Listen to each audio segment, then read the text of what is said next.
हम सीधे आबकारी नीति पे सवाल पूछ रहे हैं और आप हर दिन एक नए रूप बदलकर आकर विषय को डाइवर्ट करने की कोशिश कर रहे हैं, परंतु उससे सच छुपने वाला नहीं है, क्योंकि आप सत्य के सबसे बड़े प्रतीक की समाधि पर जाकर सच को ढकने का प्रयास करेंगे तो यह संभव नहीं है। इसीलिए यह पंक्ति कहता हूं जो आज आम आदमी पार्टी के चरित्र पर बिल्कुल उजागर होती है कि इस समय के सबसे अजीम शायर वसीम बरेलवी का है शायद ये, कि सच जरा सा घटे या बढ़े तो सच सच न रहे। सच जरा सा घटे या बढ़े तो सच सच न रहे, मगर झूठ की तो कोई इंतहा नहीं। और लाख चेहरे बदल के आ जाता हूं मैं, मगर यह आईना कमबख्त झूठ बोलता ही नहीं। यह आम आदमी के चरित्र का वास्तविक चित्रण है कि न्यूयॉर्क टाइम्स से लेके स्कूली बस्ते में बोतल छुपाने से लेके अनेक प्रकार की ईमानदारी, बिरादरी और सरकार का और सब कुछ कर रहे हैं, मगर इस पे जवाब नहीं दे रहे हैं। तो अंत में मैं यह कहते हुए कि हमें जवाब आबकारी पर चाहिए, किसी और चीज के ऊपर जवाब नहीं चाहिए, और वह जवाब देने की वह स्थिति में नहीं है। इसलिए नित नए प्रकार के प्रदर्शन, आवरण और स्वांग रचने का प्रयास करते रहते हैं। आज जब हमारे केवल 8 विधायक हैं और इनके 62 विधायक हैं, अगर 50 विधायक भी आ जाएंगे तो भी हमारी सरकार नहीं बनेगी। तो हमारे 5 विधायकों को जो है खरीद रहे हैं, 10 को खरीद रहे हैं, इस बात में कोई दम ही नहीं है। तो हम कोई भी जो भी इनके प्रश्न है उसके बारे में तब तक नहीं बोलेंगे जब तक ये हमारे प्रश्नों का जवाब नहीं देंगे। शोले का बहुत फेमस एक डायलॉग है, जब वो जय वीरू की शादी के लिए बात करने जाते हैं मौसी से, तो फिर वो उनसे पूछते हैं कि भाई अपना जो है कोई झूठ वूठ तो नहीं बोलता? तो बोलते नहीं, कोई ऐसा झूठ नहीं बोलता, बच्चों की कसम खा लेता है, बस जो है अन्ना जी को धोखा दे देता है, गाड़ी बंगला सिक्योरिटी ले लेता है, कांग्रेस से समर्थन लेकर सरकार बना लेता है, हमारे नेताओं पर झूठे आरोप लगाकर माफी मांग लेता है, और ज्यादा झूठ नहीं बोलता, बस इतना ही झूठ बोलता है। रातों रात में इनके एमएलए को कौन अटैची में भरकर ले गया, कौन उनको बोरी में डालकर ले गया, कौन कहां ले गया, आप हमें बताइए केजरीवाल जी।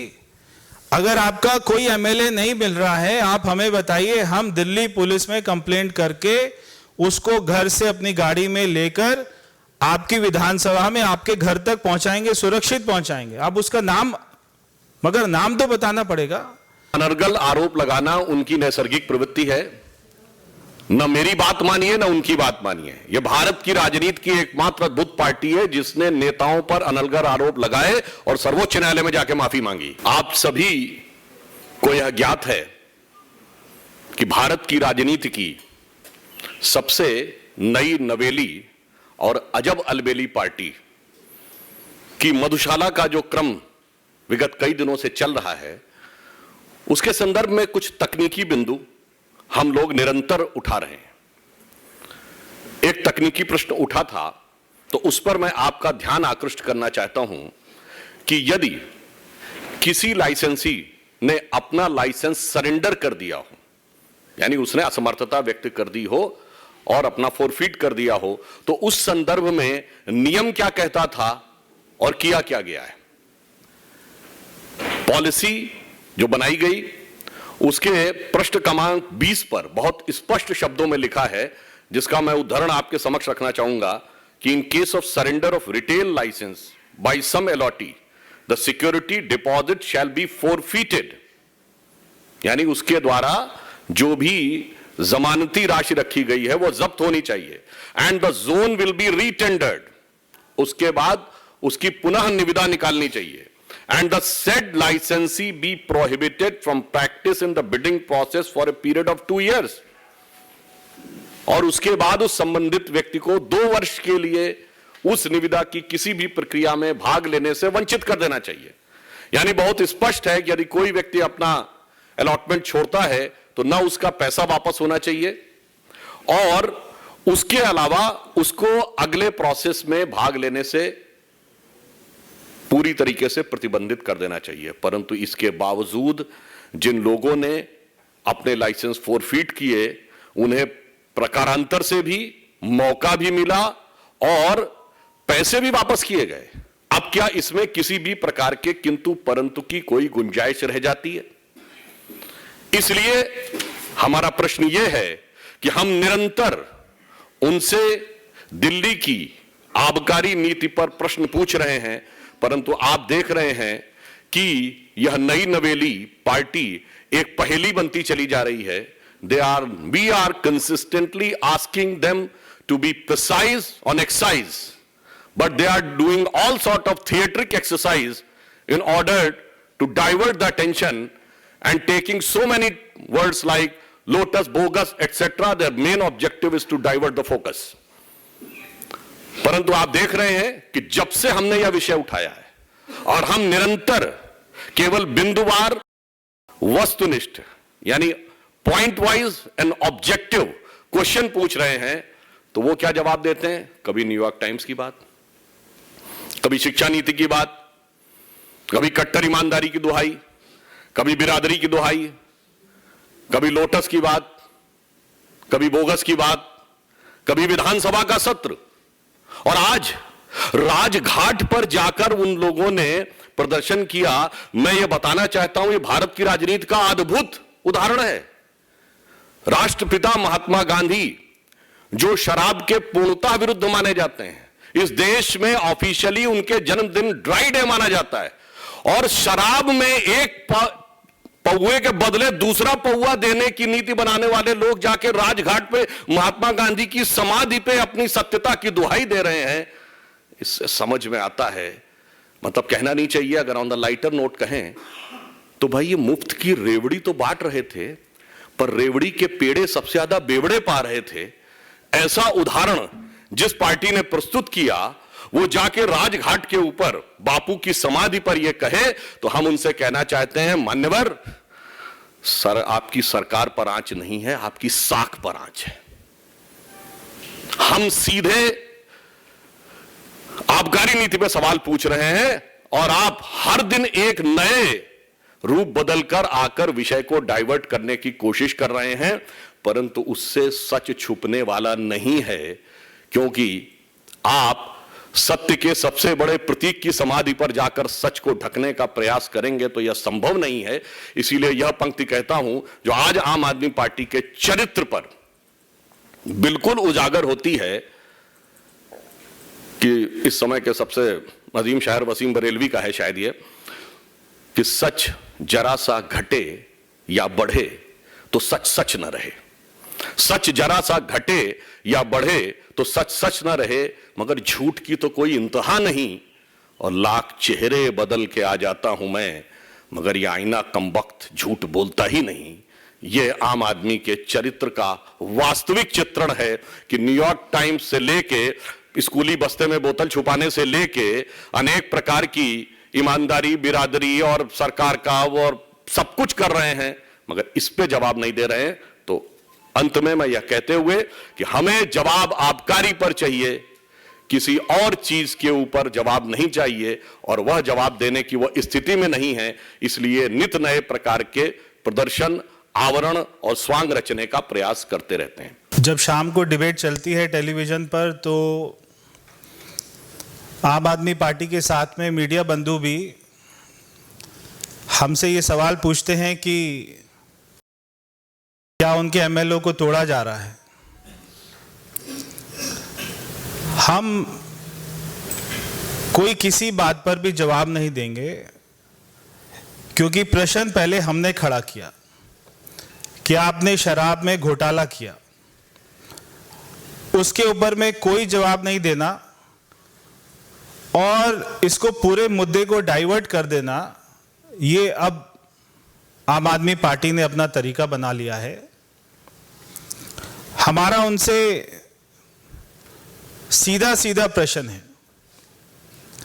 कि आपने जो कमेटी ने आपको सारी पॉलिसी रिकमेंड करी थी, आपने उसको क्यों नहीं माना?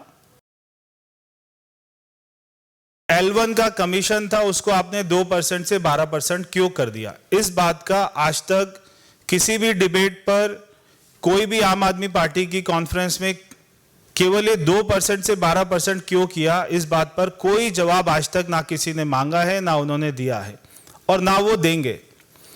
क्योंकि पॉलिसी में जो सबसे बड़ा करप्शन है वो केवल ये 2% से 12% क्यों किया L1 का, केवल यही सबसे बड़ा घोटाला है। इसके ऊपर उनके पास में कोई जवाब ही नहीं है।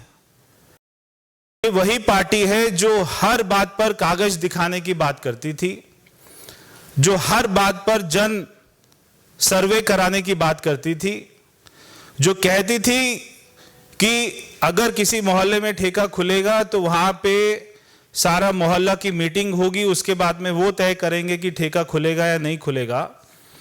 मगर इन्होंने कोई कमेटी की बात नहीं मानी, ना कोई इन्होंने अपनी ही बात मानी।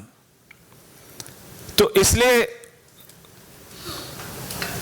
ये आजकल बहुत या तो पिक्चर देख रहे हैं, रातों रात में स्क्रिप्ट बना देते हैं। कोई भी हमारे एमएलए जो है मिल नहीं रहे, उनका नाम भी नहीं बताते, कौन फोन कर रहा है बीजेपी वाला उसका भी नाम नहीं बता रहे, मगर इनके कौन कौन विधायक नहीं मिल रहे उनका भी नाम नहीं बता रहे। अगर ये उनका नाम बता दे तो हमारे कार्यकर्ता जो है उनके घर जाकर उनको ढूंढ के ले आए और हम खुद ही विधानसभा पहुंचा देंगे। क्योंकि जब 2013 में हमारी 32 सीटें आई थी और आम आदमी पार्टी की 28 सीटें आई थी, अगर उस समय हमारे ऊपर ये आरोप लगाते तब तो जनता मान भी लेती, जितनी बेखूबी से, जितने विश्वास के साथ में आज ये बोलते हैं। मगर आज जब हमारे केवल 8 विधायक हैं और इनके 62 विधायक हैं, अगर 50 विधायक भी आ जाएंगे तो भी हमारी सरकार नहीं बनेगी।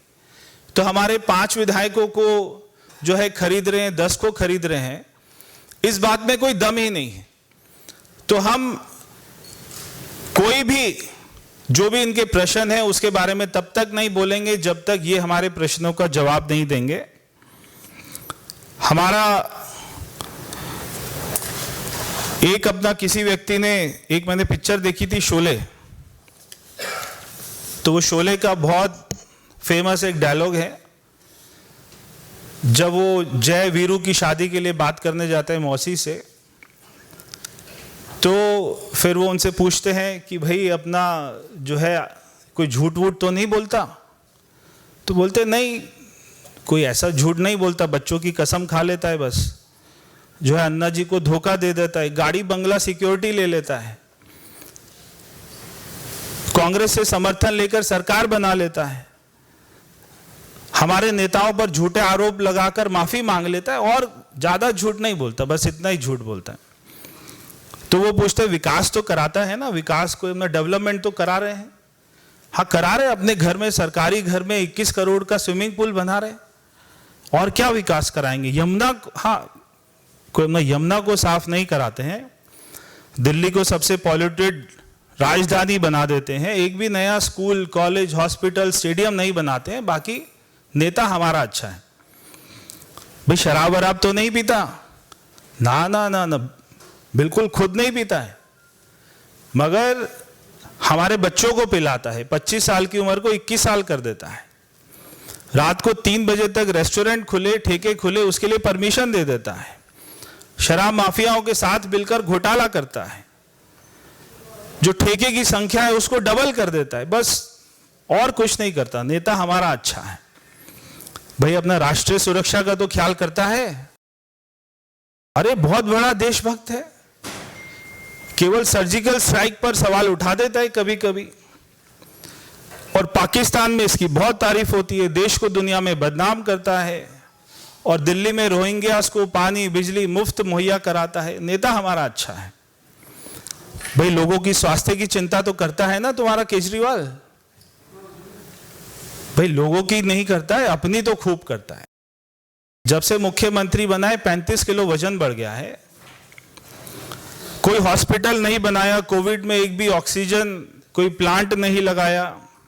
दिल्ली में 23,000 लोग जिस महीने मरे थे उसी दिन, उसी महीने में एक्साइज पॉलिसी लेकर आए।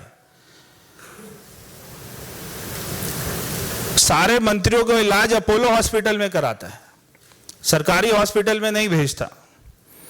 दिल्ली में मोदी जी की आयुष्मान योजना को लागू नहीं करता, नेता हमारा अच्छा है। तो ये इनकी हाल हो गया है।